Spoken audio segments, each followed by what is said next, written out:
키워드 중에 배터리주가 마지막에 좀 들어가 있는데 배터리와 관련돼서는 사실 좋은 이야기를 하고 싶은데 최근에 자꾸 잇따라 안 좋은 소식들이 나오고 있어서 LG화학만 보더라도 LG에너지솔루션 연내 이제 분리상장 같은 경우 힘들지 않겠냐라는 이야기도 나오고 있고 여러 가지 이야기들이 좀 나오고 있어요. 배터리 관련주에 대해서는 전망이 어떻게 나오는지 위원님께도 여쭤보겠습니다. 허반석 위원님, 저희 포트 내에도 배터리 관련주들 많지 않습니까? 어떻게 좀 대응하는 게 좋을까요? 우선순위를 제가 지을 때 삼성 SDI를 포트에 담았던 이유를 말씀을 드리면서 삼성 SDI는 분할에 대한 이슈가 없습니다. 그리고 화재에 대한 이슈가 없는 기업 중에 하나가 삼성 SDI였습니다. 그렇기 때문에 중대형 전지 부문에서 먼저 흑자 전환을 했고 그러한 여러 이유에 의해서 세 개의 대표 배터리 3사 중 삼성 SDI를 그리고 공포에 매수할 수 있는 구간에 주유소 포트폴리오에 좀 담았습니다. 그리고 조금 시장과 배터리 관련된 섹터에 조정이 나왔는데도 불구하고 매도를 하지 않고 가지고 가는 이유는 2024년도까지 배터리는 부족하다라는 게 대세의 판단입니다. 전망이고 그렇기 때문에 LG화학, SK이노베이션까지 모두 다 좋을 수 있습니다. 중간중간 변곡을 거치지 않고 지금까지 오지 않았죠. LG화학도 마찬가지입니다. 지금 GM에서의 볼트 자동차의 배터리 화재권 그리고 제규어 관련된 브랜드에서도 배터리 화재권들이 좀 있으면서 대규모 충당금이 발생을 하지 않을까라는 염려로 주가가 연일 조금 심하게 요동을 치고 있습니다. 하락을 하고 있습니다. 기본적으로 대부분 78만 원 언저리에서는 바닥을 그간 형성해 왔으니 이쯤에서 다시 한번 바닥 형성이 되지 않을까라는 생각들을 대부분 하실 수 있었고 저도 마찬가지로 이쯤에서는 마무리를 해주면 참 보유하고 계시는 분들 입장에서는 다행스럽겠다라는 생각을 했는데 71만 원을 위협하는 흐름들이 좀 나오기 시작했습니다. 그러면 지금부터 혹 보유하고 계신 분들 입장에서는 어떤 관점이냐면 최저점까지의 조정이 어디일까를 면밀하게 살피시고 여기서부터 반등이 나온다라는 시그널을 조금 강하게 시장과 주가 그리고 차트에서 확인이 된다라고 한다면 조금 추가 매수를 하셔도 좋지 않을까라는 말씀을 드리겠습니다. 제 견해로 봤을 때는 2023년도, 2024년도 배터리의 수요가 공급을 넘어선 상황입니다. 지금 현재 캐펙스 투자, 증설하는 부분에 있어서의 데이터들을 반영한다 하더라도 배터리는 모자란다라는 이야기가 있습니다. 그렇기 때문에 이 배터리 3사는 우상향 추세를 이어갈 수 있다라고 말씀을 드리고 싶고요. 그리고 또 한 가지는 전기차 침투율에 대해서 한번 생각을 해보시면요. 올해 상반기까지 전 세계 전기차 침투율이 대부분 한 자릿수입니다. 가장 빠른 유럽 일부 국가가 20% 이야기가 나오고 있습니다. 미국의 전기차 침투율의 2030년도 목표치가 50%인데 올해 현재 상반기가 한 자릿수입니다. 굉장히 미미한 전기차 침투율 수준이죠. 앞으로 전기차 판매 비중이 지금보다 더 높아지고 전기차 침투율도 마찬가지로 2030년도 경에 50%를 넘어간다라고 한다면 그때까지 우상향을 하다가 결국엔 가격 싸움이 좀 나겠죠. 더 좋은 배터리를, 더 성능 좋은 배터리를 저렴한 가격에 공급하는 기업이 결국엔 살아남게 되는 치킨 게임도 상상하지 못할 부분은 아닐 것 같습니다. 지금 현 구간에서는 LG화학이 공격적으로 증설을 했고 공격적으로 납품을 했습니다. 그 와중에 화재에 대한 이야기들이 국내 자동차 코나에서도 그렇고 GM의 볼트에서도 그렇고 제규어에서도 그렇고 여러 가지 이야기들이 좀 나오고 있습니다. 그런데 그 부분들을 조금 수치화해서 계산해 보면 0.1%가 채 되지 않는다라는 거죠. 그래서 이 부분들은 공격적인 납품이 이러한 일들이 좀 나왔는데 마찬가지로 SK이노베이션과의 합의금이라고 할까요? 그 부분을 충당금으로 또 대용할 수 있는 부분이기 때문에 LG화학을 갖고 계신 분들이라면 어디서 반등할까를 좀 생각을 하셔서 네. 추가 매수도 가능하다라는 말씀을 드리고 싶습니다. 분할을 한다 하더라도 LG화학이 배터리 회사와 전혀 무관한 회사가 될 것인가에 대한 질문을 한번 던져보면 네. LG화학은 CNT 도전제에 대해서 증설을 좀 생각을 하고 있고요.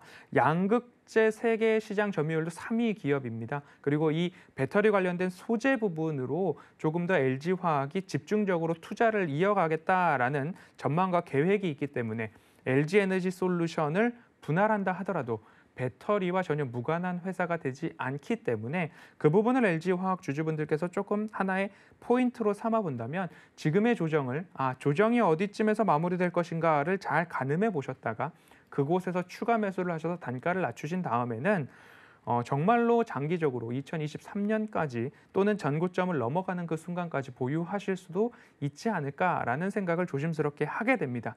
앞으로 삼성 SDI, LG화학, SK이노베이션 마찬가지로 분할 이슈가 있는 기업 SK이노베이션이죠. 과연 SK이노베이션을 분할을 했을 때 배터리와 관계 있는 회사인가 관계 없는 회사인가까지도 한번 고민해 보시고 이 배터리 3사를 좀 바라보시는 게 장기적 전략을 짤 때 조금 더 도움이 되시지 않을까라고 말씀드려보겠습니다. 네, 대표적인 배터리 관련주죠. LG화학과 삼성 SDI, 특히 삼성 SDI는 최근에 LG화학에게서 배터리 대장주의 자리를 좀 탈환을 해왔습니다. 우리 위원님 포트폴리오에 담겨있는 종목이기 때문에 걱정은 없는데 혹시나 LG화학을 갖고 계시거나 좀 매수 공략을 하고 싶으신 분들이 있으실까 봐 이 사태를 어떻게 좀 기회로 이용하면 좋을지 저희 허반석 위원님께서 이야기를 좀 자세히 해드렸고요. 노란톡 활짝 열어두고 있으니까 저희 허반석 위원님과 이지원 전문가님 함께하고 싶으신 분들은 문자 샵 0082번으로 위원님들 성함 적어서 보내주시면 되겠습니다. 자, 관련된 종목들은 포트 내에서 좀 더 자세히 보도록 하고요. 마지막 키워드가 될 것 같습니다. 하반기. 네, 그 전에 배터리 관련돼서도 이지원 전문가님께도 의견을 여쭤볼게요. 위원님, 배터리 관련돼서는 혹시 첨언하고 싶은 부분 있으실까요? 그냥 한 가지만 말씀을 드리면 네. 지금 이제 오늘 시장 흐름을 보면 그동안 이제 시장이 좀 어려울 때 많이 올랐던 종목들, 카카오뱅크라든지 2차전지 관련 종목이나 그다음에 이제 제약바이오, 삼성바이오로직스 같은, 그러니까 그동안 시장이 조정받을 때 꽤 강하게 올랐던 섹터들이 지금 시장이 변화를 겪으면서 지금 조정을 좀 받거든요. 물량이 네. 좀 나오고 있고, 그러니까 이런 부분은 단기 거래를 하시는 분들이 조금 신경을 쓰셔야 될 것 같고, 2차전지는 저도 제가 볼 때는 삼성 SDI가 최고 선호 종목은 맞습니다. 최소 종목이고, LG화학과 SK이노베이션은 지금은 이제 좀 평가를 하기가 좀 어려울 것 같고, 가지고 계신 분들은 이제 마음고생이 이제 좀 심하실 것 같은데, 권리는 누리기 힘든데 책임은 다져야 되는 이제 그런 이상한 주주분들한테 형국이기 때문에 상당히 이제 어려운 부분인데, 이 부분은 단기적으로 좀 생각하시면 안 될 것 같고, 중장기 포지션을 잘 고려를 하시면서 대응을 하셔야 되겠다, 이렇게 말씀을 드리겠습니다. 알겠습니다. 이주환 전문가님께도 이야기를 들었는데 두 분 다 의견이 비슷한 것 같아요. 중장기적으로 봤을 때 배터리 관련된 투자에 대해서 많은 분들이 좀 집중해서 봤으면 좋겠는 부분들 말씀을 드렸습니다. 이 점까지 참고 부탁드리고요. 하반기 농사 전략으로 좀 넘어가 보도록 하죠. 저희가 농사 이야기를 자꾸 하니까 농업방송인지 뭔지 좀 헷갈릴 것 같긴 한데 농사가 그 농사가 아니죠. 뭐 자식 농사도 있고 여러 농사도 있지만 저희는 이제 재테크 농사. 어떻게 하면 수익률을 더 풍성하게 누릴 수 있는지 전략 이야기가 준비가 되어 있다고 하는데 사실 허반석 위원님도 그렇고 이지원 전문가님도 그렇고 주말에 두 분 다 강연회가 좀 잡혀 있어서 거기서 좀 더 깊은 이야기는 나누지 않을까 싶긴 한데 하반기 농사 전략을 살짝만 좀 이야기를 해주신다면 우리 허반석 위원님은 어떤 계획 갖고 계세요? 제가 방송을 작년 7월 달부터 시작을 했죠. 7월 달 시작을 하면서 첫 번째로 강하게 말씀드렸던 기업이 현대로템입니다. 네, 맞습니다. 현대로템이 3만 원을 가면 제가 뭔가 춤을 춰야 된다라는 그런 공약이 뭐 자의반 타의반에 의해서 좀 형성이 됐는데 네, 자의 아니었나요? 아닌 걸로 저는 알고 있습니다. 네. 그래서 현대로템 같은 기업도 농사라는 표현을 짓는다라고 한다면 결국엔 한 단계 한 단계 이렇게 상승해주는 모습들이 있기 때문에 농사라는 표현들을 좀 드릴 수 있을 것 같습니다. 정말로 이 기업이 현 구간에서 매수 매력도가 있는가를 판단을 해보시고 이 산업이 또 발전할 수 있을 것인가, 뭐 GTX, KTX 그리고 웨어러블 로봇 여러 가지 이야기들이 나오고 있습니다. 현대로템에서. 그리고 또 한 가지는 현대자동차 그룹을 중심으로 수소에 대한 이야기들이 또 다음 주에 한 번 더 크게 열릴 것 같다라는 이야기들까지 드린다면 현대로템은 그러한 부분들을 하나하나 차곡차곡 쌓아오는 모습 아닌가. 그리고 이 재무 구조에 대한 부분들도 굉장히 건전해졌다. 이용배 사장님의 이야기를 하면서까지도 현대로템을 굉장하게 저는 조금 좋게 말씀을 드렸습니다. 그리고 1년 동안 약 2배에 조금 못 미치는 수익을 조금 보였죠.